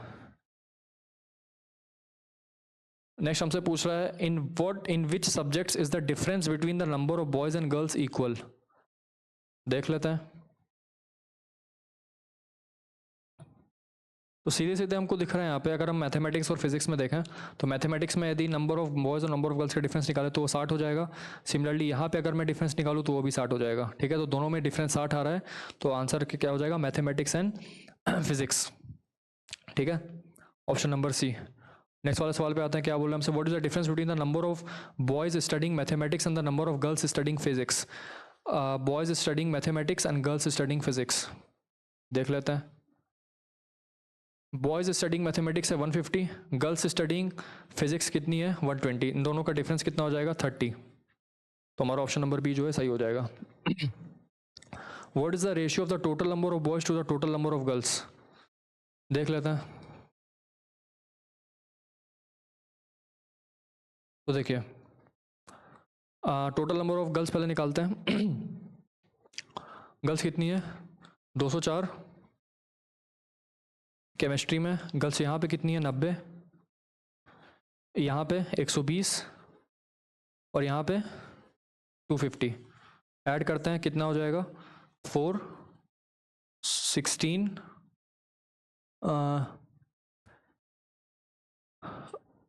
664 टोटल नंबर ऑफ गर्ल्स, ठीक है।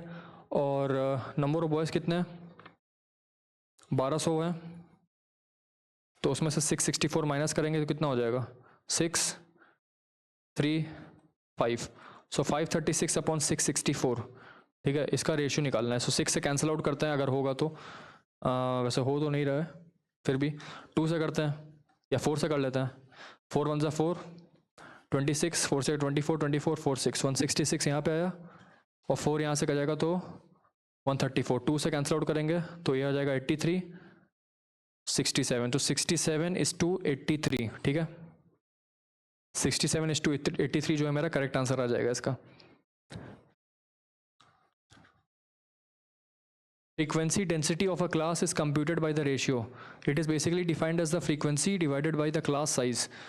F divided by S है ना, class frequency to the class width. Option number A, ये होता है frequency density, इन दोनों का ratio. A small company pays each of its 5 category C workers rupees 20,000 each. C workers को 20,000 each मिल रहा है, ठीक है, यानी कि हर एक वर्कर को कितना मिल रहा होगा 4,000। अब 3 of its category B employees is 25,000 and category A under category A worker जो कि ए है यहाँ पे 3 है 65,000। The number of workers earning less than the mean salary is, mean salary कितनी हो जाएगी, ऐड करेंगे सबको तो 0 1 5 11 11,000 बाई 3, ये समथिंग अराउंड कितना आ जाएगा 26 20, मतलब 36,666 से जितने भी कम सैलरी है वो एवरेज से नीचे चले जाएंगे, ठीक है। तो ये और ये दोनों ही एवरेज से नीचे है, तो ये 5 थे और ये 3 थे, तो टोटल कितने हो जाएंगे 8, तो ऐसे 8 पूरे हैं टोटल एम्प्लॉयज़ जिनकी एवरेज सैलरी, मतलब जिनकी सैलरी जो है वो एवरेज से भी कम है, ठीक है। A man traveled 12 kilometre at a speed of 4 kilometre per hour and further 10 kilometre at a speed of this. What is his average speed? Average speed क्या होता है total distance upon total time, total distance upon total time, total distance उसने 22 kilometre पर चल लिया, अब total time कितना हो जाएगा T1 प्लस T2। T1 उसने कितना लिया टाइम यहाँ पे 12 divide by 4 that is 3 and 10 divide by 5 that is 2, तो 3 + 2 दैट इज़ 5, तो 22 upon 5 that is nothing but 4.4 kilometre per hour, ठीक है। नेक्स्ट वाले सवाल पे आते हैं। The pie diagrams of the monthly expenditure of two families A and B are drawn with radii of two circles taken in the ratio 16:9। दो अलग अलग फैमिलीज के लिए पाई चार्ट बनाए गए हैं उनके मंथली एक्सपेंडिचर के लिए with the ratio of 16:9। Radius, which of the following is the appropriate data used for the above mentioned pie diagrams? अब हमको ये पता है कि जो डाटा होता है हमारे पास वो एरिया के डायरेक्टली प्रोपोर्शनल होता है, so data 1 by data 2 is equal to R1 square by R2 square, यही तो हो जाएगा, ठीक है। That is equal to 256 upon 81। अब मैं ध्यान से देखूँ ऑप्शंस में, तो ऑप्शन नंबर सी मुझे ऐसा दिख रहा है कि जब मैं इन दोनों का रेशियो लूँगा डाटा 1 और डाटा 2 का, इन दोनों का रेशियो लूँगा तो यहाँ से सीधे से दिख रहा है कि मेरा 256 बाई 81 आ रहा है, यानी कि option number C, option number C यहाँ पे जो आ रहा है 256 अपॉन 81, ठीक है। नेक्स्ट वाले सवाल पे आते हैं। The value of a random variable having the highest frequency is mode, value of a random variable, ये बिल्कुल सही है, having the highest frequency is the mode, बिल्कुल। मोड इज यूनिक, नहीं, मोड कभी भी यूनिक नहीं होता, बाई मॉड्यूलर मोड भी होता है, बाई मॉड्यूलर मोड भी होता है। यदि कोई दो ऐसे वेरिएट है जिनकी फ्रीक्वेंसी सबसे ज़्यादा है और दो फ्रीक्वेंसी इक्वल हो गई तो वो बाई मॉड्यूलर वेरिएट हो जाता है, ठीक है। बाई मॉड्यूलर डाटा होता है, हमारे पास यूनी मॉड्यूलर डाटा भी होता है, है ना। मल्टी मॉड्यूलर डाटा भी होता है और नो मॉड्यूलर डाटा भी होता है। मतलब हमारे पास नो यूनिक मॉड्यूलर भी होता है, बाई मॉड्यूलर भी होता है, ट्राई मॉड्यूलर भी होता है, मल्टी मॉड्यूलर भी होता है और नो मॉड्यूलर भी होता है। ठीक है, तो हमारा जो है स्टेटमेंट नंबर 2 बिल्कुल गलत है कि mode is unique. Mode is never unique. Which of the following is not correct? The proportion of various items in a pie chart is proportional to the perimeters. Perimeters उसको क्या ही मतलब है, जितना ज़्यादा बड़ा होगा उतना ज़्यादा प्रोपोर्शन ज़्यादा होगा, जितना ज़्यादा एंगल होगा सेम बात हो जाती है। Length of the curved arcs, अब लेंथ ऑफ द जो कर्व्ड आर्क्स होती हैं, length of the curved arcs, अब देखिए area of the slices, suppose ये पाई चार्ट है, ऐसे एक स्लाइस है ये वाला, तो ये तुम्हारा एक सेक्टर हो गया ना, उस पर्टिकुलर सर्कल का ये एक सेक्टर हो गया। अब ये सेक्टर जितना ज़्यादा बड़ा होगा उतनी ज़्यादा क्वांटिटी में वेरिएशन आएगा, जितना मतलब जितना बड़ा है जितना छोटा होगा, जितना ज़्यादा वेरिएशन करेगा उतना ही ज़्यादा प्रोपोर्शन में वेरिएशन आएगा वेरियस आइटम्स के। तो वो बेसिकली इसके एरिया पे डिपेंड करता है, हाफ आर स्क्वायर थीटा, यानी कि हाफ एस आर पे। अब देखिए इसके एरिया पे डिपेंड कर रहा है तो उसके थीटा पे भी डिपेंड करेगा, यानी कि ये जो थीटा एंगल है तो एंगल ऑफ द स्लाइसेस पे भी डिपेंड करेगा, एरिया पे डिपेंड करेगा। और ये जो length of the curved arcs, curved arcs मतलब क्या, यानी कि ये वाली जो आर्क है, ये जो कर्व्ड आर्क है, कर्व्ड आर्क ये जो एस है, इस पर भी तो डिपेंड कर रहा है, हाफ आर स्क्वायर थीटा, चाहे आप ये एरिया लो चाहे आप हाफ एस आर लो, एरिया दोनों पे डिपेंड कर रहा है, यानी कि एस पे भी डिपेंड कर रहा है, वो थीटा पे भी डिपेंड कर रहा है और वो एरिया ऑफ द सेक्टर पे भी डिपेंड कर रहा है। लेकिन वो पेरीमीटर ऑफ द स्लाइसेस पे डिपेंड नहीं कर रहा है, perimeter of the whole slice पे डिपेंड नहीं कर रहा है, ओनली सिर्फ it is depending on this particular arc. ठीक है, नेक्स्ट वाले सवाल पे आते हैं। The geometric mean of X and Y is 6, यानी कि एक्स वाई की वैल्यू 36 हो गई। The geometric mean of X Y Z is also 6, तो एक्स वाई जेड की वैल्यू 216 हो गई। दोनों को डिवाइड करेंगे तो जेड की वैल्यू 6 आ जाएगी। ठीक है, नेक्स्ट वाले सवाल पे आता है। The total number of live birds in a specific locality during different months of a specific year was obtain from the office of the birth registrar. This set of data may be called as a secondary data. क्यों? क्योंकि पहले से ही office में वो records रखे जा चुके हैं। अब किसी आदमी ने या किसी संस्था ने, किसी ऑर्गेनाइजेशन ने, किसी फंड रेजर ने वो सारे के सारे डेटा ऑब्टेन किए हैं from that particular office, therefore this is a secondary data. Raw data नहीं है, रॉ डेटा तब होता है जब एकदम लाइव उस लोकेशन पे हम वहाँ पे डाटा रिकॉर्ड करते हैं। ठीक है, ठीक है, so this set of data is nothing but a secondary data. क्यों? क्योंकि हमारे पास प्राइमरी डेटा पहले से ही मौजूद है, ऑफिस में पहले से पड़ा हुआ था। अब किसी ने आके वहाँ से डाटा को लिया, of the office of the birth registrar, वहाँ से किसी ने डाटा उसको लिया, तो वो सेकेंडरी डेटा हुआ। नेक्स्ट वाले सवाल पे आते हैं। The heights in centimetre of 5 students, what is the values of mean and median. अब ध्यान से अगर आप देखेंगे तो मैं इसको अरेंज करता हूँ, पहले 144 हो जाएगा ये, फिर 150 हो जाएगा, फिर 155 हो जाएगा, फिर 161 हो जाएगा, 165 हो जाएगा, तो मीडियन 155 है। तो हम इसका मीन निकाल लेते हैं। मीन कितना हो जाएगा, सबको ऐड करेंगे यहाँ पे, कितना हो जाएगा, 5 + 4 9 + 1 10 5 1 7 13 18 23 27 2 3 4 5 6 7 by 5 27 155 हो गया मीन और 155 ही हो गया आपका मीडियन। ठीक है, ऑप्शन नंबर बी। लास्ट वाले सवाल पे आते हैं। The average height of 22 students of a class is 140 centimetre and the average height of 28 students of another class is 152। What is the average height of the students of both the class. बहुत ही simple सवाल है। पहली जो class है उसका total height कितनी हो जाएगी, टोटल हाइट सबकी, सबका sum, total height of class 1 कितनी हो जाएगी, 22 into 140, that is equal to 3080।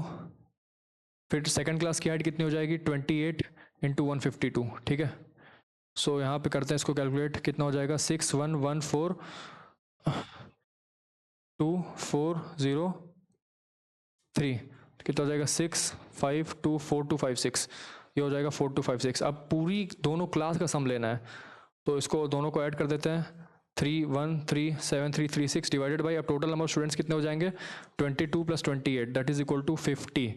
ठीक है, तो यहाँ से कैंसिल आउट करते हैं, ये हो जाएगा 10, ये हो जाएगा 1 33 36, ये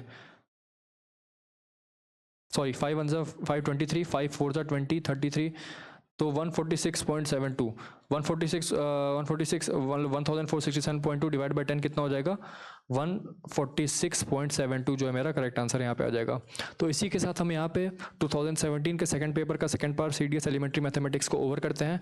आई होप आपने इससे कुछ अच्छा गेन किया होगा। कहीं पे भी आपको डाउट आ रहा है, कहीं पे भी आपको लग रहा है कि ये वाला स्टेप मुझसे नहीं हो रहा है, कुछ कुछ प्रॉब्लम्स में हमने बेसिकली पूरा स्टेप्स एक्सप्लेन किया है।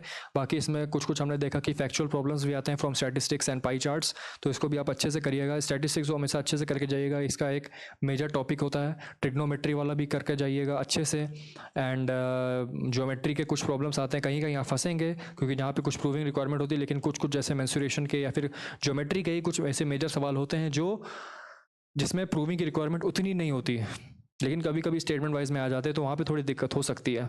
तो उन क्वेश्चन को छोड़ना ही सही रहता है। हमारा मेन टारगेट होना चाहिए maximum number of question attempt करना, और अगर कोई क्वेश्चन नहीं हो रहा है तो उसको छोड़ देना, बार बार उसको उस पर टाइम वेस्ट नहीं करना, as compare to the ones that can be done in the same time. Okay, so हमें वहाँ पे क्वेश्चन से उसमें ईगो नहीं दिखाना है। जो भी क्वेश्चन आ रहा है जितना ज़्यादा हो सके उतना ज़्यादा करना है, पहली बात, ठीक है। तो इसी के साथ हम चलते हैं। बाकी नेक्स्ट स्लाइड्स में आपको 2018, 19 और 20 के भी पेपर्स आ जाएंगे, तो स्टे ट्यून्ड रहिएगा। बाकी रिवीजन करते रहिए। Okay, thank you so much.